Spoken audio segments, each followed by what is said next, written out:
역대하 3장 8절부터 14절까지입니다.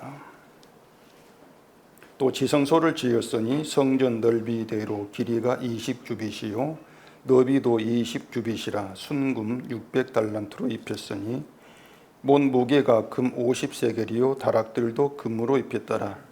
지성소 안에 두 그룹의 형상을 새겨 만들어 금으로 입혔으니 두 그룹의 날개 길이가 모두 20규빗이라 왼쪽 그룹의 한 날개는 5규빗이니 성전 벽에 닿았고 그 다른 날개도 5규빗이니 오른쪽 그룹의 날개에 닿았으며 오른쪽 그룹의 한 날개도 5규빗이니 성전 벽에 닿았고 그 다른 날개도 5규빗이니 왼쪽 그룹의 날개에 닿았으며 이 두 그룹이 편 날개가 모두 20규빗이라 그 얼굴을 내전으로 향하여 서 있으며 청색, 자색, 홍색 실과 고운 배로 휘장문을 짓고 그 위에 그룹의 형상을 수 놓았더라. 아멘. 기도하겠습니다.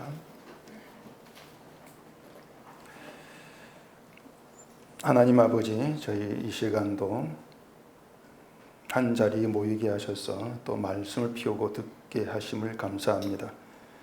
우리의 지식이 드러나지 않게 하시옵시고 오직 성령의 도우심 가운데에서 하나님의 그 뜻, 의도를 깨달고 알아서 신자의 본분된 그 길에서 나를 돌아보는 복된 시간 되게 주시옵소서. 예수님 이름으로 기도합니다. 아멘. 자, 오늘 본문은 이 성전 안에 이제 지성소를 지은 이야기입니다.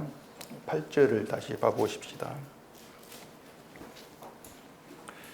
또 지성소를 지었으니 성전 넓이대로 길이가 20규빗이요 너비도 20규빗이라 순금 600달란트로 입혔으니 못 무게가 금 50세겔이요 다락들도 금으로 입혔더라. 이 성전의 지성소라고 하는 것이 이제 어떠한 것인가는 여러분들이 아마 알고 계실 것입니다.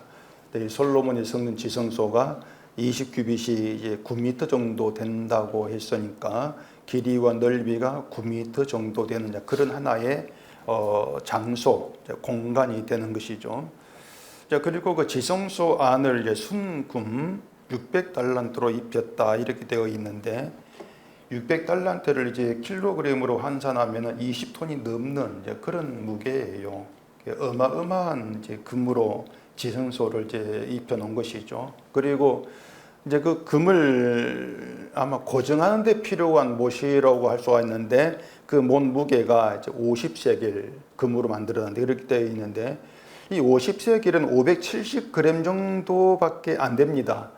이제 그걸 생각해 보면 어쩌면 이 사용된 못의 전부 무게가 아니고 한 개의 못 무게가 아닌가 뭐 그런 생각도 이제 해볼 수가 있습니다. 그런데 뭐 이랬거나 저랬거나 이제 그게 중요한 건 아니거든요. 통과하시고. 이 지성소 안을 엄청난 양의 20톤이 넘는 그 양의 금으로 입혔다. 이제 그걸 한번 여러분 상상을 해보세요. 여러분의 집의 거실이 이제 온통 금으로 되어 있고 욕실도 막 화장실 변기까지 금으로 온통 되어 있다. 뭐 생각만 해도 기분 좋으신가 보죠. 막 번쩍번쩍 막 할 거예요.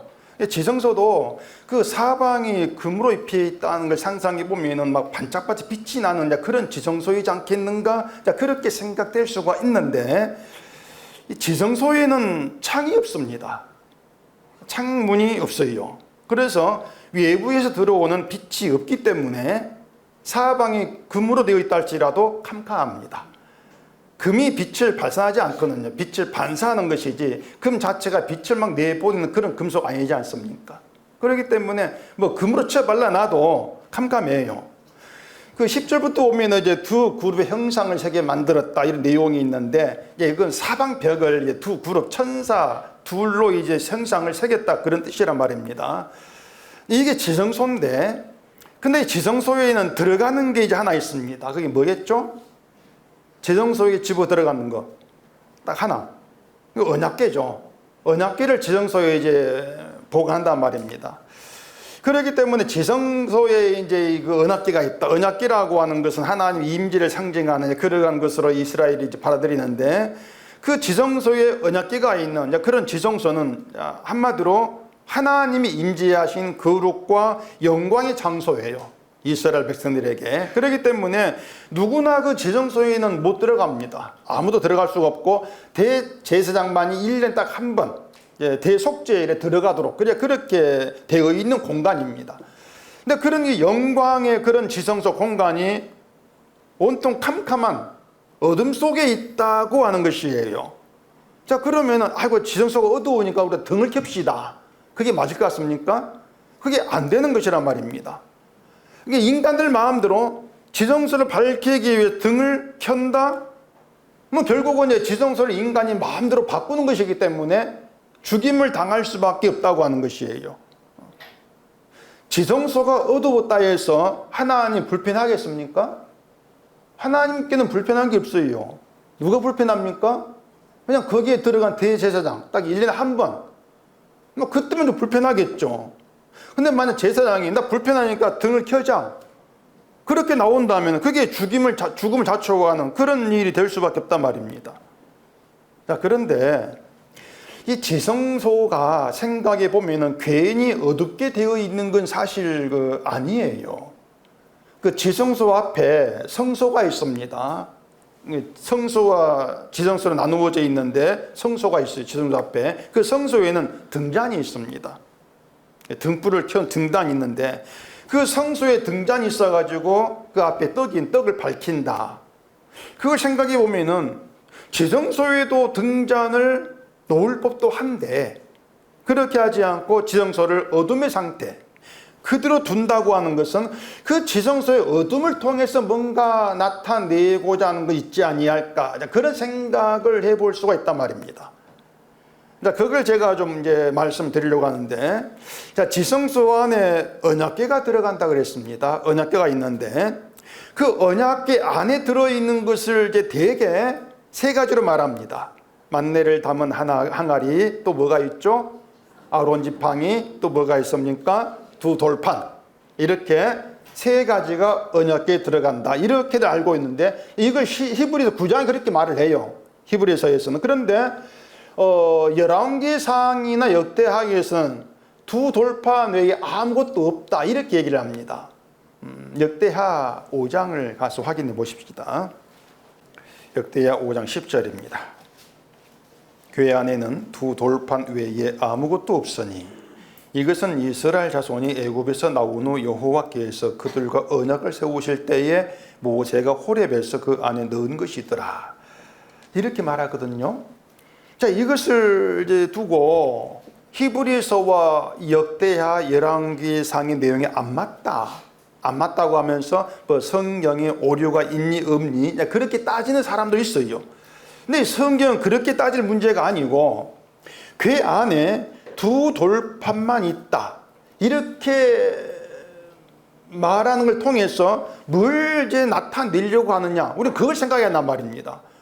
성경이 어느 게 맞느냐 그걸 따질 문제가 아니에요. 그건 우리가 따질 문제가 아니에요. 어떤 의도를 가지고 그렇게 얘기하고 있기 때문에 우리는 궤 안에 두 돌판만 있어 이렇게 말한 이유 그 의미가 뭔가 이걸 찾아봐야 한단 말입니다. 자, 그러면은 이 언약궤에 들어간 돌판에는 뭐가 적혀 있습니까? 하나님의 계명 10계명이 적혀 있어요. 그 계명을 하나님께서 모세에게 줬지 않습니까? 그리고 그 이스라엘은 그 돌판에 적힌 계명들을 하나님이 자기들에게 준 계명으로 알고 이 계명을 지키고 순종해야 된다 이렇게 봐야 된단 말입니다. 그게 이스라엘의 계명에 대한 생각입니다.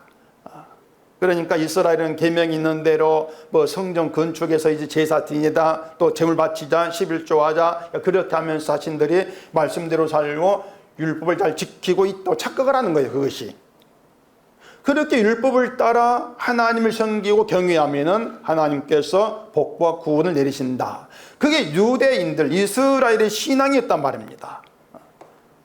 결국 뭔가 이스라엘은 그 율법을 따라 행하는 자기들의 믿음과 행함을 하나님께서 기뻐하신다 이렇게 알고 있단 말이에요. 자신들이 행하는 걸 기뻐하신다. 그리고 그것이 지금 교회가 알고 있는 믿음과 다르지가 않고 있죠. 똑같은 거예요. 지금의 교회가 하나님을 믿는 신앙생활로 말하는 것이 결국 심판을 받은 구약 유다와 다르지 않단 말입니다. 똑같은 식의 신앙이에요. 그러니 그걸 생각해 오면은 이 교회가 말한 것이 믿음에 대한 내용이 참 답답하기도 하고 한편에 좀 서글프다는 그런 생각이 참 들기도 하는 것입니다. 궤안에 그 들어있는 돌판은요, 모세가 하나님께 두 번째로 받은 겁니다. 첫 번째가 두 번째로 받은 거예요. 자, 신명기로 가보십시다. 신명기 10장입니다. 신명기 10장 1절. 그때에 여호와께서 내게 이르시기를 너는 처음과 같은 두 돌판을 다듬어 가지고 산에 올라 내게로 나오고 또 나무개 하나를 만들라. 내가 깨뜨린 처음 판에 그 쓴 말을 내가 그 판에 쓰리니 너는 그것을 그 궤에 넣으라 하시기로. 자, 이렇게 되어 있죠. 모세가 하나님께 받은 첫 번째 돌판, 처음의 돌판은 모세가 산에서 내려왔을 때에 이스라엘 백성이 송아지를 만들어 가지고 하나님이다 그러면서 제사를 드리고 하는 그걸 보고 모세가 던져 깨뜨려 버립니다. 그게 첫 번째 돌판이었어요. 그리고 하나님이 그 다음에 이제 다시 돌판을 다듬어 가지고 만들어 오라 이렇게 하셔가지고 그 돌판에 하나님이 계명을 써서 그걸 궤에 넣으라 이렇게 하신 거예요. 그러니까 두 번째 돌판은 뭐 백성들이 보지도 못해요. 그냥 바로 돌판 집어넣는단 말입니다.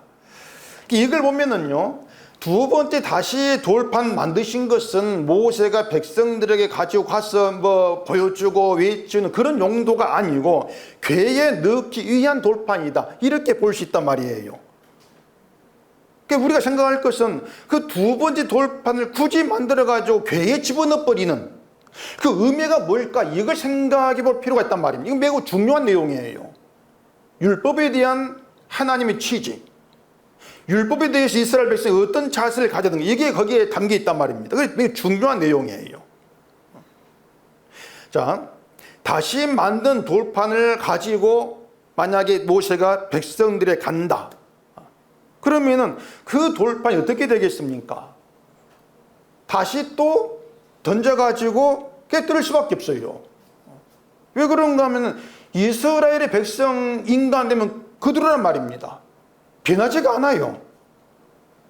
백성들이 만든 송아지는 불살라가지고 가루로 만들어서 물에 뿌려서 그걸 마시라고 해서 송아지는 사라졌습니다. 사라졌는데 그 송아지가 사라졌다 해가지고 모세가 없다고 송아지만 만드는 그 습성, 그 속성은 그대로 사라지지가 않아요. 그걸 종교성이라고 할 수 있는데 그 종교성이라고 하는 그대로란 말입니다. 뭔가 눈에 보이는 형상, 눈에 보이는 걸 섬기고 믿는 그걸 통해서 마음에 위안을 넣는 그 습성은 그대로이기 때문에 돌판을 만들어 봐야 그걸 가지고 깨뜨릴 수밖에 없는 거예요. 결국 뭔가 하면은 돌판에 기록된 계명을 너희는 못 지킨다는 겁니다. 가지고 와봐야 이걸 안 깨뜨리면 너희는 죽어야 돼. 깨뜨리는 게 너희가 사는 길이야. 그렇게 될 수밖에 없는 거예요. 그렇게 봤을 때에 다시 만든 돌판을 언약궤에 집어넣는다고 하는 것은, 그리고 그 궤 안에 두 돌판 외에 아무것도 없다 이렇게 말한 걸 보면은 하나님의 계명 율법을 이스라엘이 아니라 하나님이 이루신다 이걸 의미하는 게 돌판에 집어넣은 이유라 그 말입니다. 이스라엘 보고 지켜라 가자는 게 아니란 얘기예요. 하나님이 이제 이루겠다, 하나님 지키겠다, 그걸 언약이라고 하는 것이죠. 이게 이제 두 번째 돌판이 언약궤에 집어넣은 이유, 그렇게 해석해 볼 수 있는 것이란 말입니다. 그런데 히브리서에서는 언약궤 안에 만나를 담은 금항아리, 아론의 지팡이, 언약궤 돌판 이렇게 세 가지가 들어 왜 그렇게 얘기를 하고 있을까? 이건 성경에 오류가 있는 것이 아니고요, 잘못하는 것이 아니고 말씀드린 것처럼 의미를 다르게 말하기 때문에 그렇단 말입니다. 의미가 달라요. 히브리서 9장을 보십시다. 히브리서 9장 6절입니다. 이 모든 것을 이같이 예비하였으니 제사장들이 항상 첫 장막에 들어가 섬기는 예식을 행하고 오직 둘째 장막은 대제사장이 홀로 1년에 한 번 들어가되 자기와 백성의 허물을 위하여 드리는 피 없이는 아니하나니. 자, 이렇게 되어 있습니다.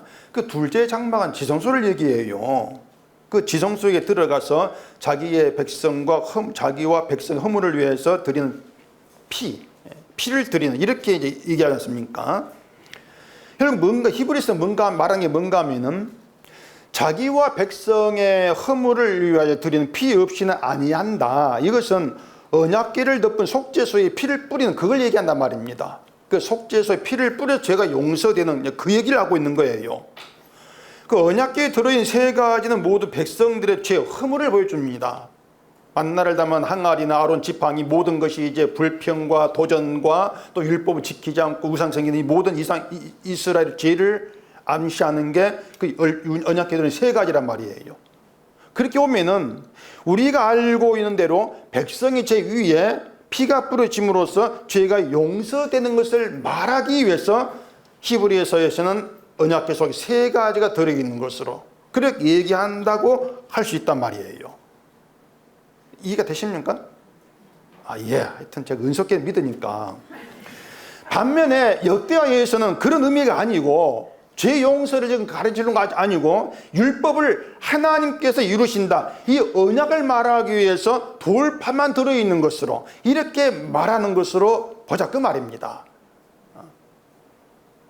이건 나중에 역대 5장에 가서 이제 말씀드릴 내용이기 때문에 아껴 나와야 되는데 전에 말씀드린 것처럼 5장을 설교할 날이 제가 없을 수도 있으니까 오늘 잠깐 제가 말씀을 드리는 겁니다. 아끼지 않고.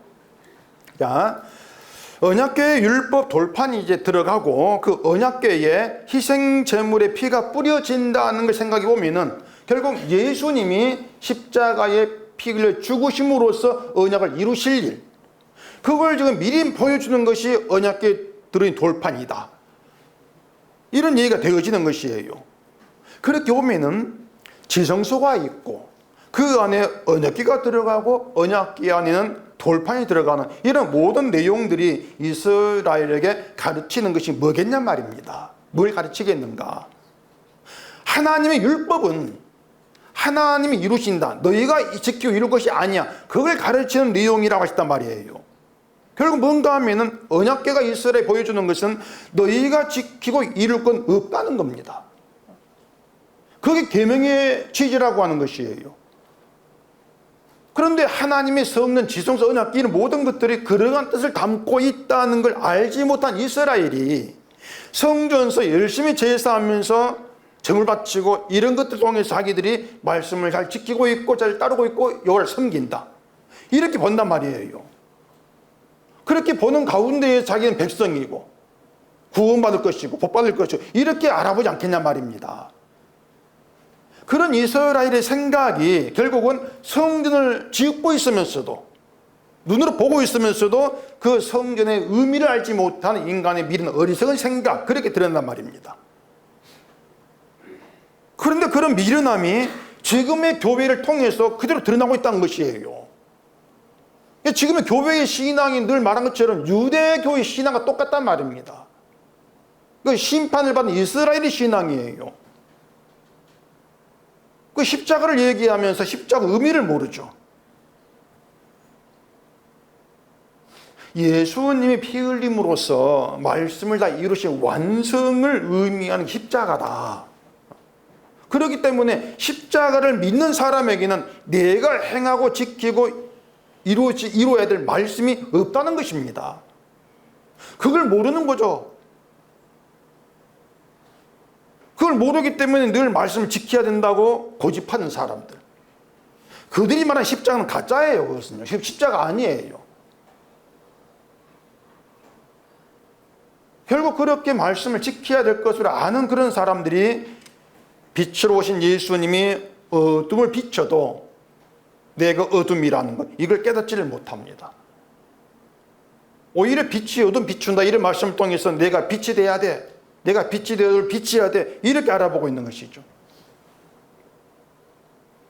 요한복음에서 예수님 오신 것을 빛이 어둠 빛이 돼 어둠이 깨닫지 못하더라 이렇게 이제 말한 것이 어둠의 현실이에요. 이 땅 어둠의 현실. 그 어둠의 지성소 안에 빛이 되는 언약궤가 들어 있습니다. 그것이 결국 빛이 어둠을 비친다는 얘기예요. 빛이 어둠 속에 있는데 어둠은 빛을 깨닫지를 못한 그 이스라엘 현실. 그 현실이 지금 그대로 드러나고 있다고 하는 것이죠. 자, 지성소는 어두운데 지성소 밖은 환해요. 성소만 나와도 완전 환한 그 세상이지 않습니까? 이스라엘은 그 환한 세상에서 하나님께 제사를 하면서 그런 자신들을 어둡니다. 우리가 그렇게 바라보는 것은 생상도 못할 일입니다. 그건 인간의 어떤 생각으로는 그런 생각이 나오지를 못해요. 절대 자기에 대해 그런 판단을 하지를 못한단 말입니다. 그 11조 하면서 신앙생활 열심히 하고 있는 그런 사람들이 자기를 빛의 자녀로 생각하지 어둠의 자식으로 그렇게 보지 않는 게 당연하단 말이에요. 아니 열심히 교회를 다니고 하고 있으면 그런 자기를 어둠의 자식으로 그렇게 볼 수 누가 있겠습니까? 빛으로 보지. 빛으로 오신 분은 예수님입니다. 예수님. 그러면은 그 빛으로 오신 예수님이 어둠을 비친다. 그것은 어둠을 빛으로 바꾸기 위해서 비추는 것이 아니에요. 자꾸 사람 오해를 하죠. 빛이 되게 하려고 비춘다. 그건 아니란 말입니다. 그걸 오게 하기 때문에 사람 자꾸 빛으로 변화가 돼야 돼. 변화시켜야 돼. 이런 고집을 자꾸 부리고 있는 것이에요. 빛이 어둠을 비춘다고 하는 것은 어둠을 드러낸다고 하는 거예요. 어둠으로 하여금 자기가 어둠인 걸 알게 하는 게 빛이 비추는 거란 말입니다. 그러니 빛을 받아가지고 빛으로 변화해야 돼. 이건 없어요. 그건 성경에 없는 겁니다. 그 어둠의 사람이 빛이 되자 이렇게 나오는 것은 자기를 그만큼 빛의 사람, 가치 있는 존재로 만들겠다는 얘기인데 그게 어둠의 그 속성의 의식. 그게 어둠이란 증거란 말입니다. 빛이 됩시다. 빛으로 변화시킵시다. 몽땅 다 인간의 공로가 되고 인간의 가치 있게 되어지는 그런 일들 아닙니까? 그게 어둠이란 증거란 얘기예요. 그러니 목사들이 빛과 어둠을 구분을 못합니다. 빛이 무엇이고 어둠이 무엇인가를 몰라요. 그냥 세상과 똑같이 어떤 윤리 도덕 기준에 가지고 이건 빛이고 이건 어둠이고 그냥 구별을 하고 그렇게 교인을 가르치고 있는 그런 그냥 수준인 것이죠. 그래 교회는 예수를 믿는 자기들 교회가 빛이라 그래요. 교회가 빛이다. 예수를 믿으니까. 그 믿지 않는 세상은 어둠이다. 이렇게 하면서 교회가 뭐 바른 삶과 실천으로 세상을 비춰가지고 변화시키는 교회의 사명이다. 이렇게 나오지 않습니까? 교회가 그 아주 헛되고 허망한 꿈을 꾸고 있는 거예요. 예수님의 세상을 어떻게 구분하시는가 이걸 알아야 되는데 그걸 모른단 말입니다. 자, 다시 말씀드리면 예수님이 빛으로 오셨고 어둠을 비추신다 했습니다. 그 말은 예수님만 빛이고 예수님이 아닌 다른 모든 건 어둠이란 뜻이에요. 예수님만 빛입니다. 그러니까 어둠의 그 속에는 우리 모두 다 들어가요. 어떤 사람 예외도 없이 모두가 다 어둠에 들어가요. 교회도 어둠이에요. 교회가 뭐 하는 짓거리만 그 봐도 도무지 교회를 빛이라고 말할 수가 없죠. 하는 짓거리들이. 자, 그러면 예수님이 이런 말씀했습니다. 너희는 세상의 빛이다. 이걸 또 사람들이 이제 또 주장을 하죠. 이 말씀대로 성도가 교회 빛이 아니냐. 예수님은요, 믿는 자가 믿음으로 인해서 어둠에서 빛으로 바뀌었다. 그런 뜻으로 하신 말씀이 아니고요. 어둠인 우리를 불러서 세상의 어둠이라는 것을 나타낸 도구로 쓰신다는 것입니다. 그래서 빛의 역할하는 신자는 야 내가 빛이야 바뀌어라 이렇게 나오는 것이 아니고요. 우리가 어둠이다 이렇게 나오는 게 빛이에요. 그것이. 이미 빛의 경험이 있지 않습니까? 빛이 비춰서 내가 어둠을 알았잖아요. 그게 빛이란 말입니다. 내가 어둠인 걸 아는 게 이해가 되시죠? 아, 예. 그래 빛의 자녀, 빛에 관한 사람은 내가 어둠입니다. 우리가 이렇게 나와요. 어둠인 우리에게 빛이 오셨습니다. 그 빛이 생명이 되십니다. 이렇게 고백하면서 어둠이 할 수 있는 건 없고 빛이 모든 걸 다 이루었습니다. 이렇게 외친단 말입니다. 그래, 빛으로 오신 예수님이 다 이루심을 증거하는 게 빛이 된 성도예요. 그것이 바뀐 게 아니에요. 이것이 믿는 자가 빛의 자녀로 행하는 것이다. 그 행함에 들어가는 것이에요. 그렇게 보면은요, 너희는 세상의 빛이다, 이런 그 말씀을 사람들이 마치 뭐 다 알아듣는 것처럼 생각하지만은 실제로는 알아듣지를 못합니다. 들어도 듣지를 못해요. 지난 수요일에 그 사람들이 성경 읽으면서 이해가 된다, 이건 이렇게 생각하고 있는 것은 그 자기들의 세상에서 사용한 단어의 의미, 그 뜻, 이게 세상의 단어의 뜻과 의미로 성경 보기 때문에 마치 이해가 되는 것을 착각하는 거, 이렇게 말씀드렸습니다.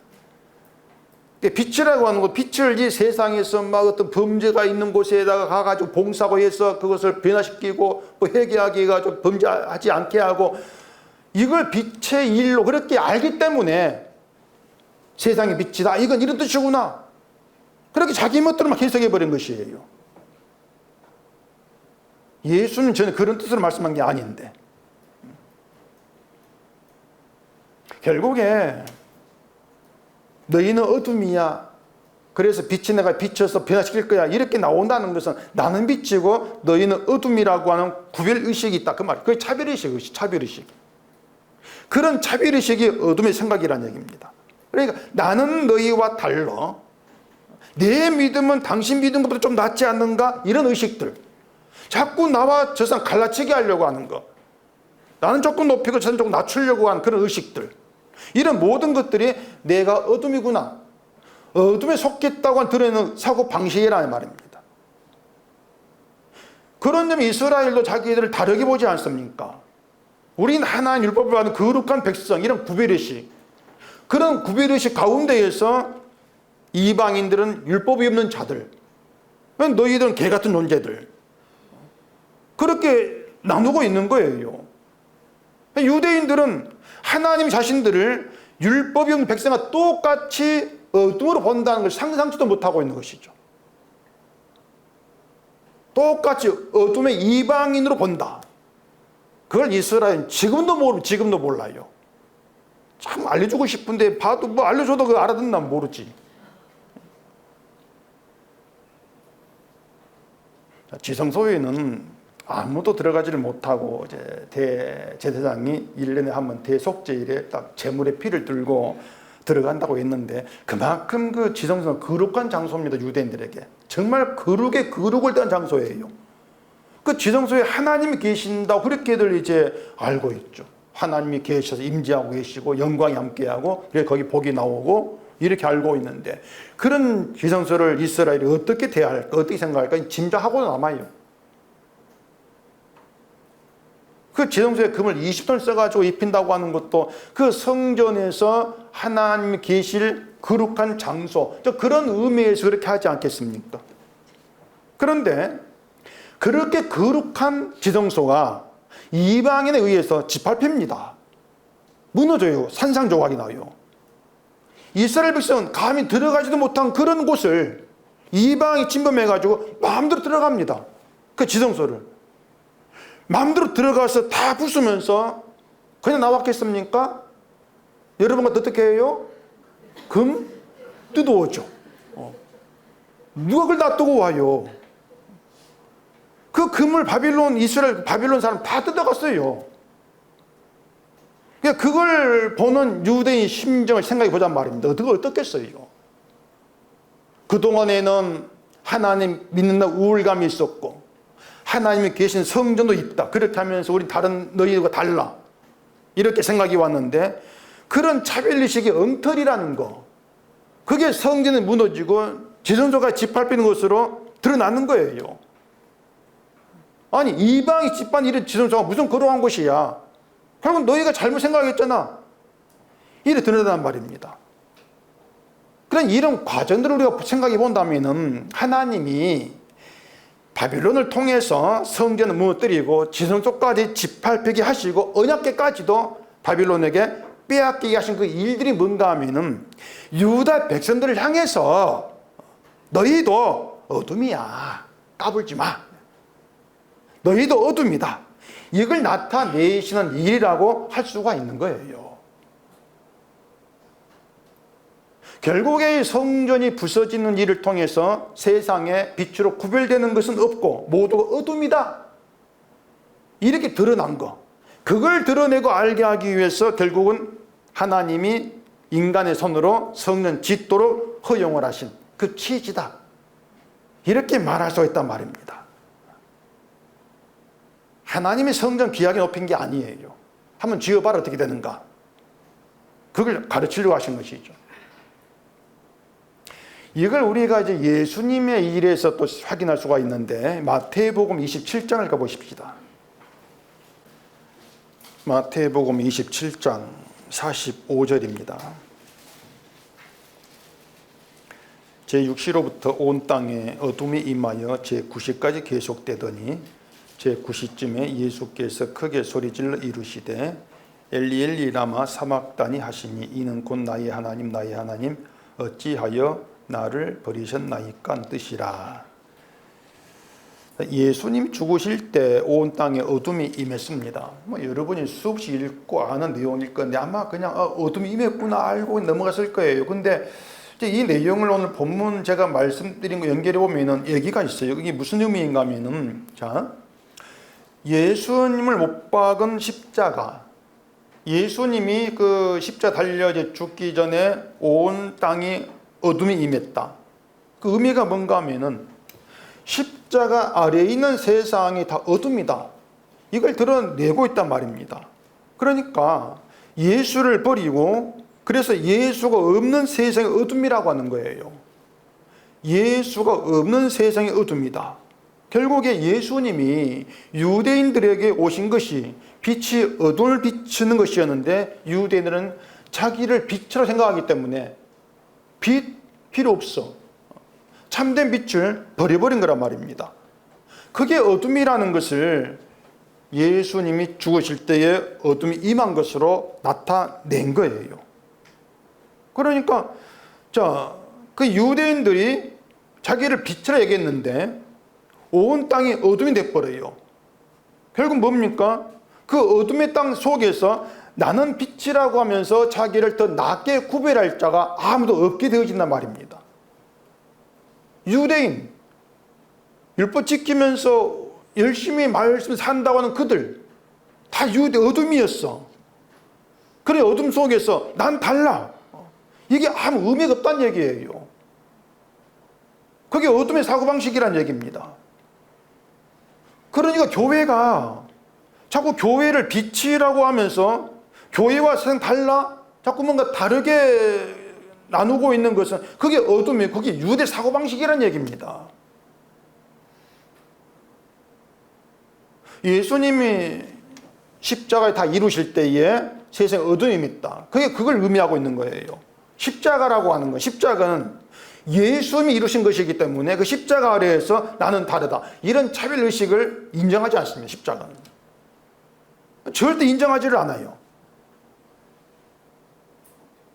예수님이 의인이 아니라 죄인을 부르러 오셨다고 하는 것도 자칭 의인이라고 하는 사람들은 자기를 다르게 생각하지 않습니까? 바리새인들이 세리 창녀와 같은 죄인들 보면서 저들과 같지 아니함을 감사합니다, 이렇게 기도하잖아요. 우린 다르다고 하는 것이에요. 그게 어둠의 사고방식이다. 십자가는 그런 사고방식을 결코 인정하지도 않고 용납하지도 아니한다. 왜? 모두가 죄인이 어둠이니까. 이것이 구약부터 신약까지 계속 이어진 십자가의 의미란 말입니다. 어둠의 상태로 이어지고 있는 거예요. 근데 사람 자꾸 십자가에 자기 구원만 생각하기 때문에 십자가가 나의 어둠을 드러낸다, 이걸 알아채지를 못합니다. 용서만 따먹고 구원만 따먹고 우리 천국 가면 된다. 그 인간의 하나의 어떤 야망이에요. 그 야망. 결국은 어둠이었구나 이걸 깨닫는 것은 우리의 그 자질로는 안 됩니다. 성령이 오셔야만이 그 빛의 의미를 아는 가운데에서 주님의 죽으심 아래에서 내가 어둠이었네, 그 사실을 알게 되어지는 거예요. 내가 어둠이라는 것을 알게 되어지면은 그동안의 믿음의 증거라고 알고 있던 내가 행한 일들, 뭐 교회 생활, 신앙, 이런 모든 것들이 다 지워져 버립니다. 낱낱이 사라져요. 다 지워져요. 십자가에 죽으신 예수님 공로, 그 공로만 살아있기 때문에 그 공로로 인해서 내가 행한 나의 믿음의 어떤 흔적, 증거들은 낱낱이 지워진다. 그리고 주님의 공로만 새겨지고 있는 거예요. 그게 신자의 심령이란 말입니다. 주의 공로만 의만 새겨지는 거. 그래, 그들을 가리켜서 세상의 빛이다 이렇게 말하죠. 빛이다, 성도다 이렇게 말한단 말입니다. 이 흔적에 대해서 사도 바울이 말한 게 있습니다. 갈라디아 6장 17절 얘기인데, 이후로는 누구든지 나를 괴롭게 하지 말라, 내가 내 몸에 예수의 흔적을 지니고 있노라, 그런 말이에요. 예수의 흔적, 그러면 사람 대개 십자가로 자꾸 생각을 한단 말입니다. 바울이 이제 복음을 전하면서 매 맞고 하면서 몸에 생긴 상처, 이걸 이제 예수의 흔적으로 말하지 않겠는가, 이렇게들 생각을 이제 하기도 하죠. 그래서 어떤 미친놈은, 미친놈이란다 자꾸 이제 말에 헛나오는데 죄송합니다. 자기 그 옆구리에다가 문신을 해요. 상처 같은. 그걸 하기도 하고, 또 이제 어깨에다가 또 뭐 십자를 새겨가지고 예수 흔적 이렇게도 하는데, 그 지가 만든 거지. 그게 뭐, 그 지가 만든 거 예수 흔적 이렇게 말합니까? 예수의 흔적은요, 바울이 만든 게 아니에요. 자, 찔러 해가지고 뭐 그 상처 믿고 그걸 흔적이라 말한 게 아니란 말입니다. 바울의 그 십자가로 인해서 바울의 몸이 진익이 된 거예요. 십자가, 바울의 몸이 진익이 맞는 게 흔적이란 말입니다. 그러면은 십자가를 믿는 믿음의 사람들은 모두 이 흔적이 있어야 돼요. 예수 흔적이. 또 집에 가서 몸을 또 확인해 볼라. 모든 성도는 흔적이 있어야 돼요. 그렇게 되면은 예수의 흔적이 있는 사람인가 없는 사람인가, 이렇게 구분되겠죠. 십자가로 인해서 몸에 진익이 된 예수 흔적이 있는 사람이 성도고 없는 사람이 성도 아니다, 이렇게 드러난단 말입니다. 그런데 그 십자가로 인한 몸의 흔적이 뭔가 하면은 눈에 보이는 상처, 그런 것이 아니고요, 죄만 드러나는 몸이라, 그런 뜻이란 말입니다. 눈에 보이는 상처, 그게 아니에요. 죄만 드러난 몸이야. 죄만 드러나는 그 몸으로는 주를 위해 할 수 있는 것이 아무것도 없다. 그러니까 자기 몸을, 자기를 그렇게 바라보는 것이 십자가로 인한 예수 흔적이란 말입니다. 내 몸을 그렇게 바라보는 것. 그래서 그 예수의 흔적을 지닌 바울의 괴로운 게 뭐냐? 그 괴로운 것은 자꾸 사람들이 자기 몸을 가지고 행하겠다고 하는 바울의 괴로움이란 말입니다. 행하자, 지키자, 그걸 바울은 괴로워하는 거예요. 그래, 바울은 누구든지 나를 괴롭게 하지 마, 그 뜻이란 말입니다. 자기 행함이 있는 육체의 일을 자랑하는 거, 이것이 바울을 괴롭게 하는 거야. 예수의 흔적인 사람은 그 괴로움이다, 그걸 얘기하죠. 그래서 예수의 흔적이 성도인가 아닌가를 구분한 기준으로 주어진단 말입니다. 근데 지금의 교회가 자꾸 윤리라든가 어떤 신앙생활이라든가 이런 걸 가지고 빛과 어둠을 나누고 있고, 또 사람을 차별하고 구분하는 것을 볼 수 있는데, 그 기준이 몽땅 사람이 만든 거지 않습니까? 다 사람이 만드는 것이에요. 사람이 만든 걸 가지고 사람과 사람 사이에 배우려고 세웠단 말입니다. 자꾸 차단시키는 거예요, 교인들을. 오늘 주어 묵상 내용 그런 내용인데, 유대인 신자와 이방인 신자 사이에 벽이 있는데 그 벽이 율법이 있단 말입니다. 율법.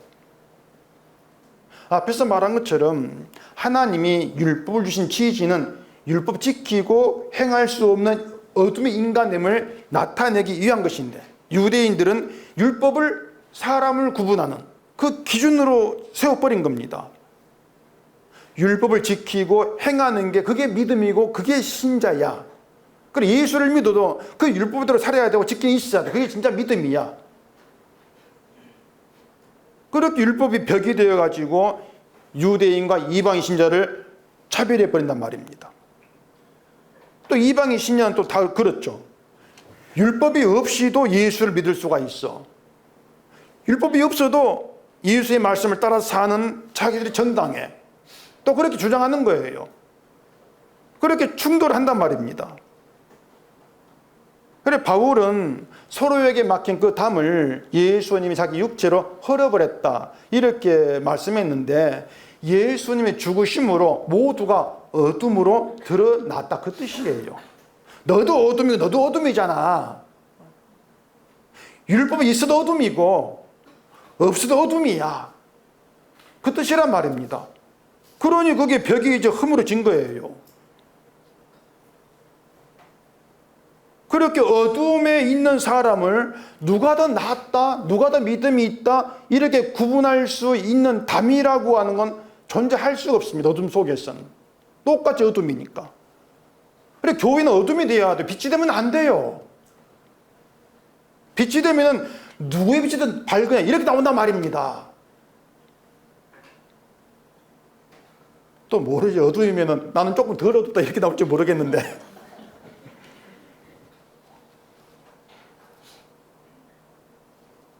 예수의 흔적은 사람이 만든 것이 아니고 예수님에 의해서 만들어진 흔적이라 있지 않습니까?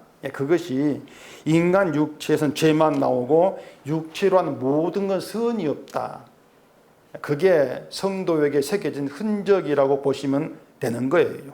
십자가를 믿는 성도에게 그 십자가로 인해 새겨진 진기된 흔적이죠.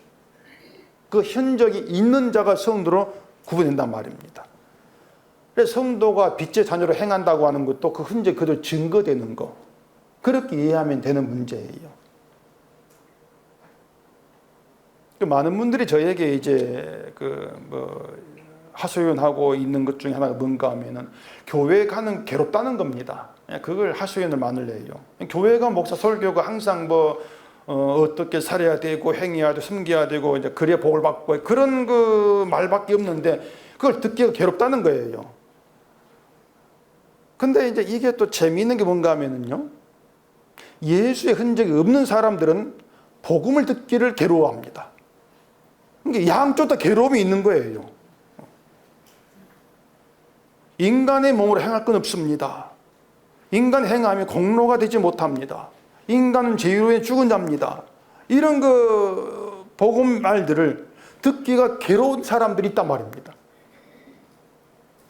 여러분 아니겠지만은, 그러니까 이게 교회 부흥, 성장, 성공 이것은 온데간데 없고 세상에 빛이 돼야 됩니다. 이런 어떤 그 사람들에게 뭔가 좀 할 일을 북돋아줘 이런 말도 없고, 설교만 하면은 죄, 저주 이런 얘기만 듣기가 괴롭다. 그러니 예수의 흔적이 있든 없든 서로의 괴로움은 있어요. 다만 한쪽은 예수님의 은혜와 공로를 회방하는 그런 말의 괴로움이 되는 쪽이고, 다른 한쪽은 인간의 공로와 의와 행함이 없는 그 말의 괴로움이 되는, 그게 다를 뿐이란 말입니다. 이것만으로도 성도와 성도 아닌 자가 어떻게 다른가 구별되는지는 확인에 드러나지 않겠습니까? 근데 저를 이제 헷갈리게 하는 사람들이 있습니다. 그게 뭔가 하면은 어떤 설교를 들어도 괴로움이 없는 사람이 있어요. 복음을 들어도 괴롭지 않고 복음이 아닌 걸 들어도 괴롭지가 않고 그런 사람이 있습니다. 어떤 분이 저에게 전해준 이야기인데, 이게 제가 말씀을 드렸나 기억이 안 나는데, 혹시 이제 말씀을 드린 얘기라면은 제 방송이다 생각하시면 되겠습니다. 자꾸 나이가 드니까 여기 기억이 자꾸 가물가물해져요. 미국의 그 전도사님이 설교하는 교회가 있는데, 그 전도사님이 복음을 이제 가르치는 그런 분이었다고 그래요. 제가 한 얘기입니까? 안 했어요? 아이고 다행이다. 그래 교인들이 그 전도사님을 통해서 열심히 복음을 이제 들어왔다고 합니다.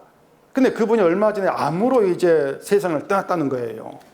그리고 다른 사람이 와가지고 설교하는데 그 설교가 전혀 복음이 아니라는 겁니다. 그러면은 복음을 들어왔던 사람들이라면은 당신이 전하는 것은 복음이 아니요 듣기 괴롭습니다. 나가주세요. 이렇게 나오는 것이 옳은데 그냥 아멘하면서 듣고 있더라는 겁니다. 그걸 이해를 못하겠다고 하는 거예요. 이 사람들이 그동안 복음을 들었던 게 뭐냐? 근데 그 얘기를 저한테 이제 하는 겁니다. 그분은 복음을 들어도 도망치지 않고 듣고 있으니까 복음 듣는 분들은 성도다. 그렇게 생각을 한 것 같아요. 그런데 듣고 있다고 해서 성도인 건 아니에요. 관심 없이 듣고 있을 수 있는 것이죠. 관심 없이. 복음에 관심이 없이 그냥 듣는 것인지 복음이 그 사람을 장악하고 다스리는 관계로 가는 것인지는 복음이 아닌 게 등장했을 때 드러나게 됐단 말입니다. 이 말 들어도 괴롭지 않고 저 말 들어도 괴롭지가 않으니까 어떤 말을 해도 난 괜찮다 좋다 그거죠. 결국 뭔가 하면은 난 교회만 다니면 돼. 어떤 설교는 괜찮아. 다 좋습니다. 난 교회만 다니면 됩니다. 그거죠.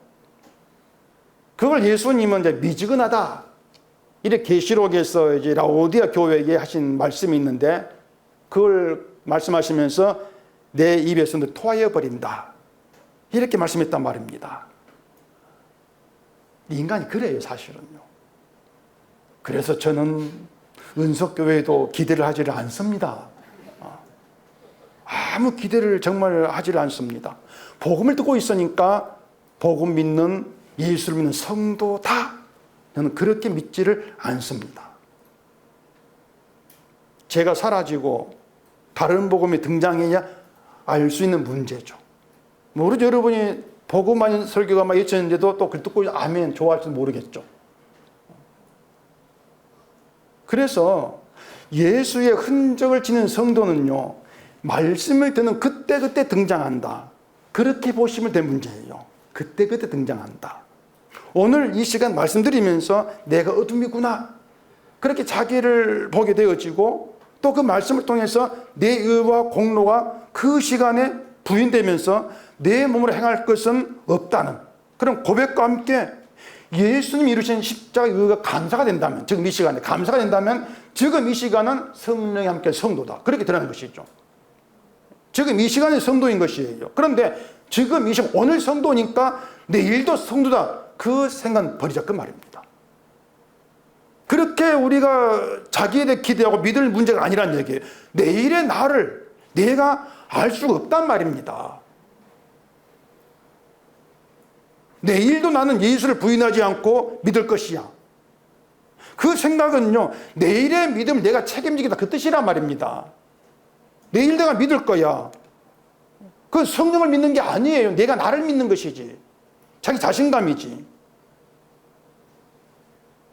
우리는요, 오늘도 내일도 항상 죄의 유혹을 받으면서 내 중심으로 살아갑니다. 성도라 해도요. 그런 우리가, 그런 내가 내일도 예수를 믿을 거라고 장담한다. 이건 베드로가 예수를 버리지 않겠다고 장담하고 똑같은 거예요. 그것은요. 자신감이죠, 그냥.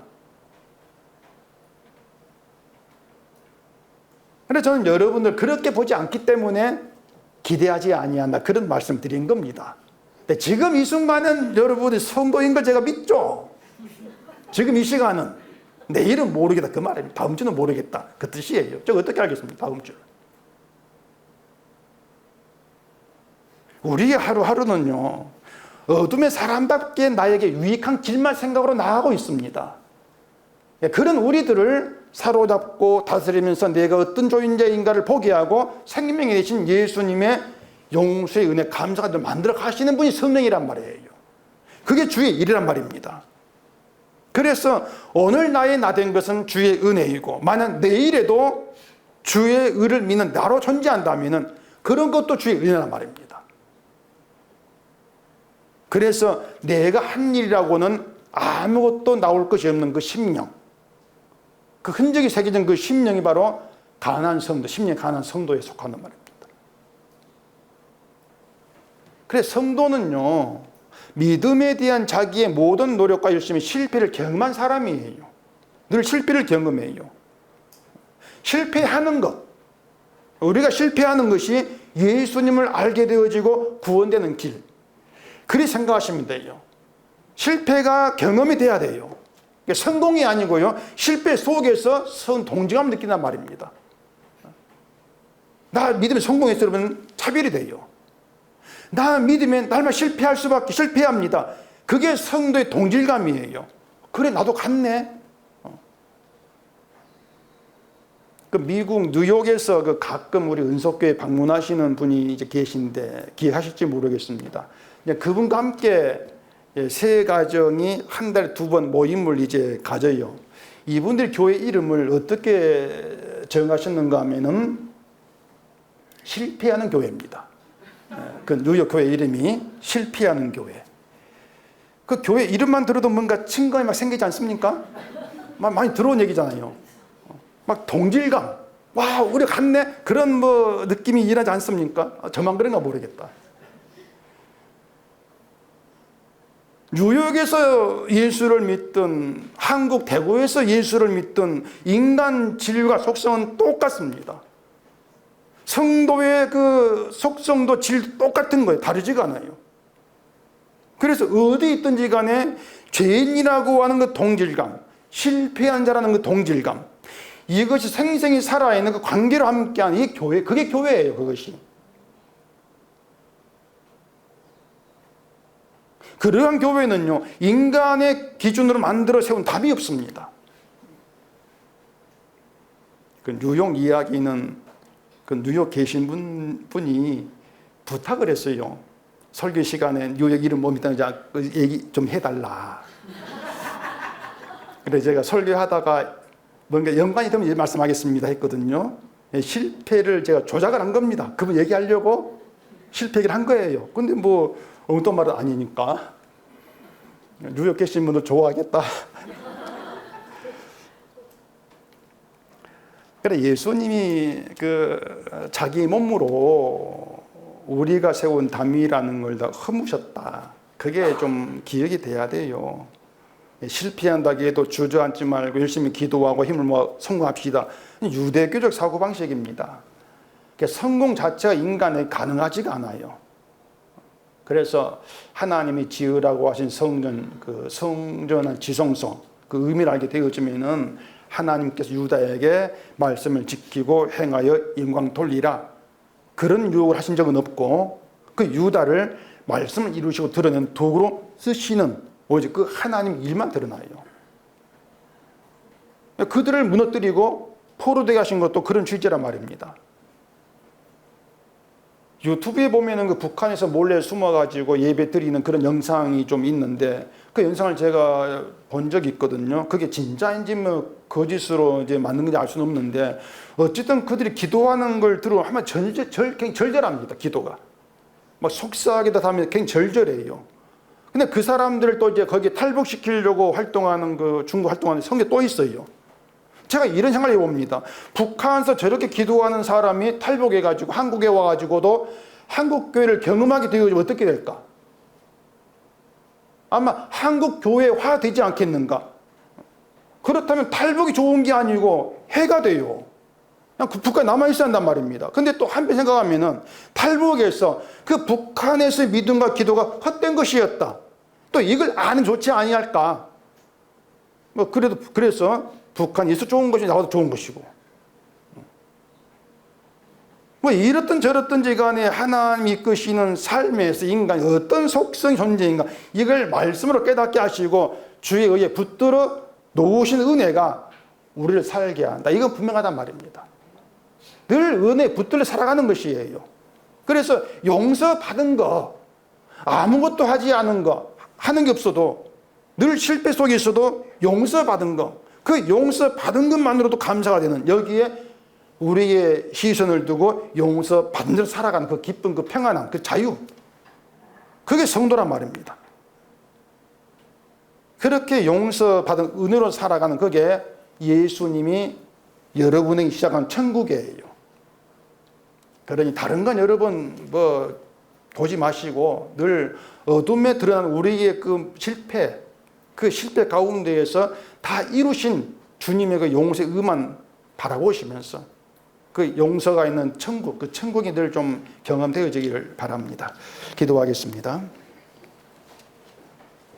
우리 아버지 하나님, 오늘도 말씀을 통해서 우리가 어떠한 존재이고 또한 우리를 어떻게 보는 것이 십자가의 시각인가를 깨닫게 되었습니다. 어둠 속에서 늘 실패로 나아가는 그런 우리를 알게 하시고 언약으로 오셔서 모든 걸 이루신 주님의 그 의가 용서가 되는 그 기쁨, 그 천국을 경험하고 살아가는 저희가 되게 해주시옵소서. 예수님 이름으로 기도합니다. 아멘.